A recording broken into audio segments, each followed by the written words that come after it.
and find out who John Corey was at school, did you always knew that you were going to be in the technology industry? Did you always know that you'd end up in England doing property events?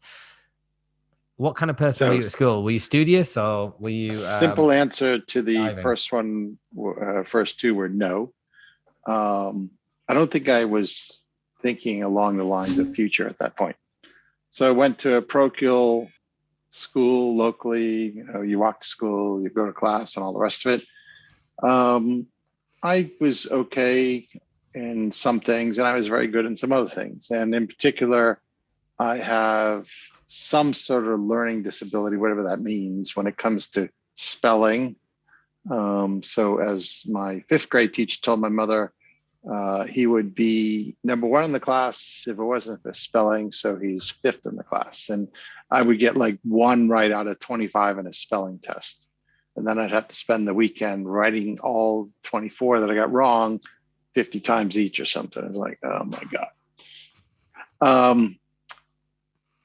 So I did fine with math or whatever you do as a child. I did fine with science, didn't think much of it, couldn't sing worth beans, maybe tone deaf. Wasn't particularly into sports in a like superstar sense. I just played with the other kids, right? Found out later that I have a depth perception issue, which means that I don't see certain objects as they're traveling very well. So if it was something to do with catching a ball, I would have a problem with that, because maybe I'd see the ball, then I wouldn't see the ball, then I'd see the ball, but it was too late to react. It was, so there's, and that also meant that I couldn't be a U.S. Marine Corps pilot, because depth perception is a bit of a problem in fighter jets. Indeed. So there were little things like that you have your bumps along the way. I used to like riding my bike and all this other stuff. So then I graduate from 8th grade, as we would say, and going off to American high school. And at the little sort of graduation ceremony, I got called up for the science award. I had gotten a 99 for the year out of 100. It's like, oh, wow. Okay. Had no idea I was doing that well. I was just doing what I was supposed to do, more or less. High school, I wasn't in the top tier. I was like the tier just below that. Smart, but not super smart. Enjoyed certain topics. It generally evolved and came out that it was math or it was science, sort of the hard science rather than soft, psychology or anything else. Yeah. And I was still weak in spelling or things. So ran track, rode bicycle, whatever, nothing special.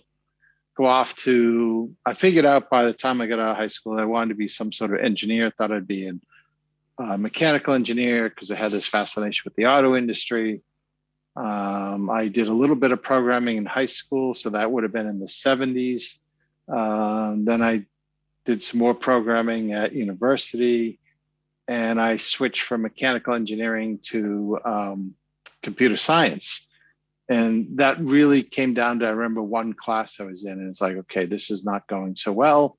And at the same time, I enjoy not having physical real world constraints. And with software, it's a virtual world, anything's possible. It might be slower than whatever, because the machine can't do the simulation or something, but it's not like physics where, there's a reality out there, and as much as you want to believe you can warp time, well, you can't. So, yeah, at least in computer science, I could. And that's where I got into computer science, went off to Silicon Valley, got started in real estate investing. Off the back of that computer science work at Silicon Valley, ended up in London. So